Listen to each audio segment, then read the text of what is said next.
Everyone, कैसे हैं आप सभी। आई होप आप सभी बहुत ही अच्छे होंगे। आज के इस लेक्चर्स में हम बेसिकली एक्सप्लेन करने वाले हैं बिहार सब इंस्पेक्टर के बारे में, यानी कि बिहार सब इंस्पेक्टर होता क्या है, इसे क्रैक करने के लिए योग्यता क्या होनी चाहिए और इसकी क्या क्या प्रोसेस होती है, सिलेक्शन प्रोसेस क्या क्या होती है। तो आज हम इन्हीं सब चीज़ों को डिटेल्स में एक्सप्लेन करेंगे। तो बिहार दरोगा अप्लाई करने से पहले इसकी कुछ शर्तें हैं, तभी आप इस जॉब में जा सकते हैं। तो इसकी जो शर्तें हैं वो है कि आपकी जो हाइट है, यानी कि आपकी जो हाइट है, अगर आप मेल कैंडिडेट से हैं और अगर आप जनरल या ओबीसी से आते हैं तो आपकी जो हाइट है वो होनी चाहिए 165 सेंटीमीटर मिनिमम आपकी हाइट होनी चाहिए। लेकिन अगर आप एससी एसटी कैंडिडेट से आते हैं, एससी एसटी कैंडिडेट्स हैं, तो आपकी जो मिनिमम हाइट है वो 160 सेंटीमीटर होनी चाहिए। और अगर आप फीमेल हैं तो आपकी जो हाइट है, मिनिमम हाइट, वो 155 सेंटीमीटर होनी चाहिए। चाहे आप किसी भी कैटेगरी से आते हैं तो आपकी जो मिनिमम हाइट है वो 155 सेंटीमीटर होनी चाहिए फीमेल कैंडिडेट्स के लिए।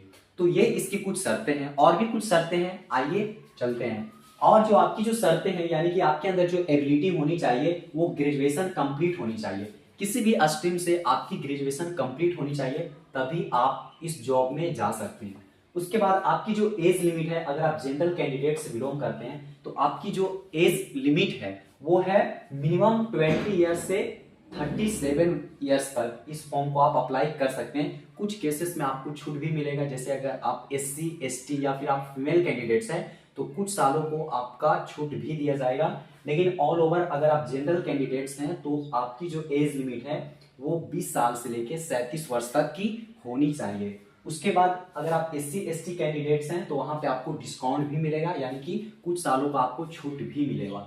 तो आई होप ये चीज आपको समझ में आ गई होगी कि क्या क्या एबिलिटी आपके अंदर होनी चाहिए इस जॉब में जाने के लिए। अब ये बात करते हैं कि इस जॉब का सिलेक्शन प्रोसेस क्या क्या है। तो अब हम बात करते हैं सिलेक्शन प्रोसेस, यानी कि बिहार सब इंस्पेक्टर का सिलेक्शन प्रोसेस क्या है। तो इसकी जो सिलेक्शन प्रोसेस होती है वो 3 चरणों में होती है, 3 शिफ्ट में होती है। एक होती है प्रीलिम्स, यानी कि इसकी जो पहली चरण है वो है प्रीलिम्स, और इसकी जो दूसरी चरण है वो आपका होता है मेंस, एंड इसकी जो लास्ट चरण है वो होता है आपका फिजिकल टेस्ट होता है, यानी कि फिजिकल टेस्ट। तो ये जो एग्जाम है, यानी इसकी जो सिलेक्शन प्रोसेस है वो 3 चरणों में होती है। एक होती है प्रीलिम्स, एक होता है मेंस और एक होता है फिजिकल टेस्ट। अब आइए हम बात करते हैं कि प्रीलिम्स में क्या क्या चीजें पूछी जाती है। तो प्रीलिम्स में आपका जो होता है वो 100 क्वेश्चंस होते हैं और 200 नंबर का होता है। यानी प्रीलिम्स एग्जाम में आपका 100 क्वेश्चन होते हैं जो कि 2 मार्क्स का होता है, इसलिए 200 मार्क्स का होता है पेपर। तो 100 क्वेश्चन होता है और 200 मार्क्स का होता है, और इसकी जो टाइम है वो 2 घंटे होती है, और ये एमसीक्यू बेस्ड होता है, यानी कि ये आपका एमसीक्यू फॉर्म में दिया जाता है। उसके बाद इसमें जो सिलेबस होता है वो जीके जीएस करंट, यानी कि इसकी जो मेन सिलेबस है प्रीलिम्स की, उसमें आपको जीके जीएस करंट ये सब चीजें पूछी जाती है। और इसमें नेगेटिव मार्किंग भी होती है 0.2, नेगेटिव मार्किंग भी होती है 0.2, ये आपका नेगेटिव मार्किंग भी हो गया। और ये आपको सिर्फ क्रैक करना होता है, यानी कि प्रीलिम्स को सिर्फ क्रैक करना होता है ताकि आप मेंस के लिए वहां पे मेंस के लिए आप जा सके, यानी कि मेंस के लिए आप जा सके। इसलिए यहाँ पे ये प्रीलिम्स को सिर्फ यहाँ पे क्रैक करना होता है। इसका मार्क्स डायरेक्ट आपका मेरिट लिस्ट में नहीं जुड़ता है, ये सिर्फ एक पासिंग मार्क्स होता है, यानी इसको क्रैक करके आप मेंस के लिए जा सकते हैं। तो ये एक प्रकार का आपका सिर्फ क्रैक करना होता है प्रीलिम्स का पेपर। उसके बाद आते हैं मेंस का पेपर।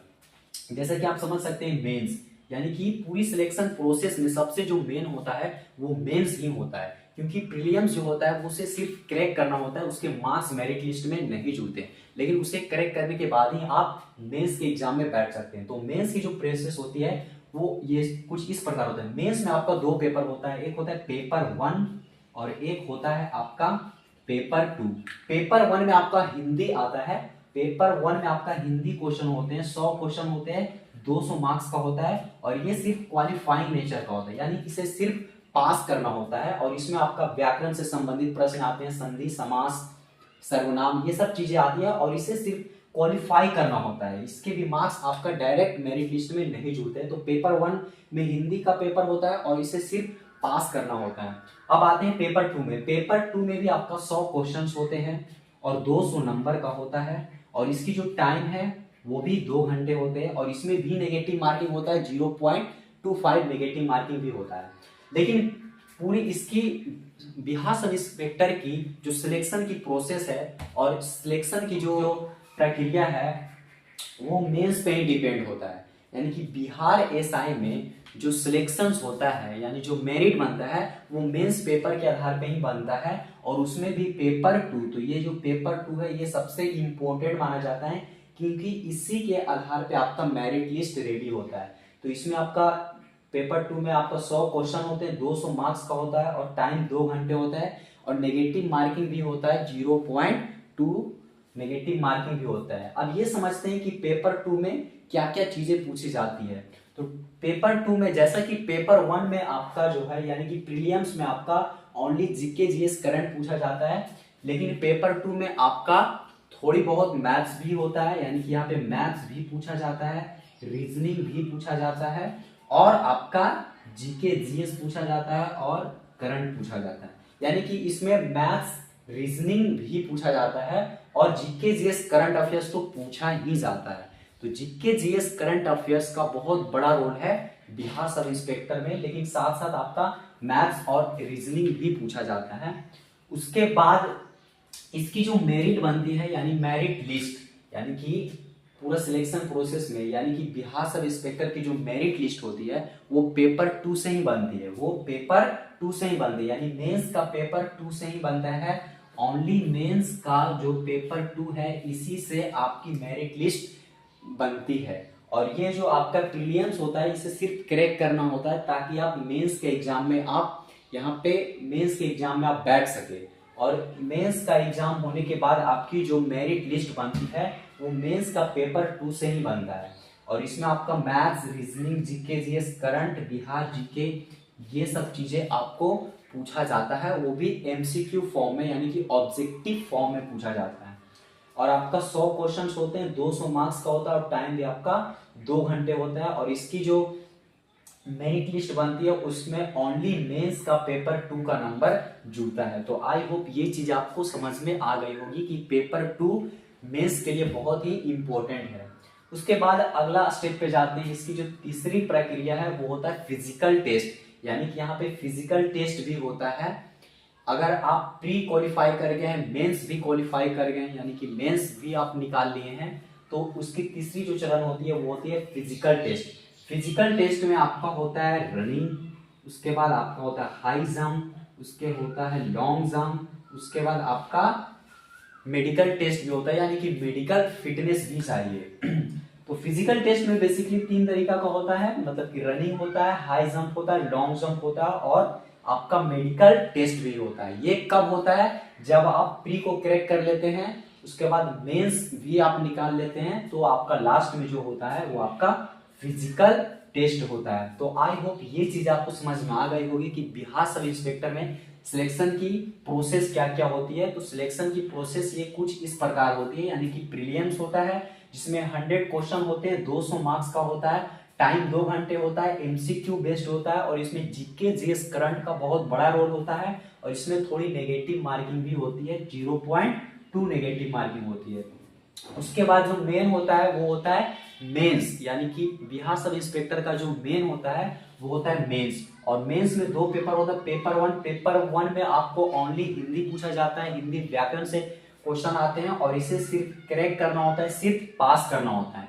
लेकिन मेंस का जो सबसे इंपॉर्टेंट पार्ट होता है वो होता है पेपर 2, यानी कि पूरा जो आपका मेरिट लिस्ट रेडी होता है, फाइनल सिलेक्शन जो होता है वो पेपर 2 से ही होता है। और पेपर 2 में आपका 100 क्वेश्चन होते हैं, 200 मार्क्स का होता है, टाइम भी 2 घंटे होते हैं, और इसमें भी नेगेटिव मार्किंग होता है। और इसमें जीके जीएस करंट अफेयर्स के अलावा आपकी मैथ्स और रीजनिंग भी होती है। उसके बाद अगर आप इसे भी क्रैक कर लेते हैं, यानी मेंस भी आप निकाल लेते हैं, तो आपका जो अगली प्रक्रिया है वो आपका होता है फिजिकल टेस्ट। और फिजिकल टेस्ट में आपका रनिंग होता है, हाई जंप होता है, लॉन्ग जंप होता है, और आपका मेडिकल टेस्ट होता है। तो आई होप ये सब चीजें आपको समझ में आ गई होगी। और आप मेरिट और जो मेरिट लिस्ट रेडी होता है, बिहार सब इंस्पेक्टर की जो मेरिट लिस्ट होता है वो ओनली मेंस का पेपर 2 से मेरिट लिस्ट रेडी होता है। इसलिए मेरिट जो लिस्ट होता है वो ओनली मेंस का पेपर 2 से मेरिट लिस्ट बनता है। इसमें आपका प्रीलिम्स का मार्क्स नहीं जुड़ते और फिजिकल टेस्ट का भी मार्क्स नहीं जुड़ते। यानी कि प्रीलिम्स को भी सिर्फ क्रैक करना होता है और फिजिकल टेस्ट को भी सिर्फ क्रैक करना होता है, यानी कि उसमें सिर्फ पास करना होता है। और लेकिन सिलेक्शन की जो पूरी प्रक्रिया है, यानी कि आपकी जो मेरिट बनती है, वो ओनली मेंस का पेपर 2 से बनती है। तो आई होप ये सब चीजें आपको समझ में आ गई। अब ये जानते हैं कि फिजिकल टेस्ट में क्या क्या होता है। तो फिजिकल टेस्ट में आपका रनिंग होता है, यानी कि 1.6 किलोमीटर यानी 1600 मीटर की रनिंग होती है, जिसमें आपका जो टाइम है वो 6 मिनट 30 सेकेंड की होती है। अगर आप रनिंग में फेल कर जाते हैं तो आपका सिलेक्शन नहीं होगा। उसे कंप्लीट करना यानी कि फिजिकल टेस्ट में पास करना जरूरी होता है।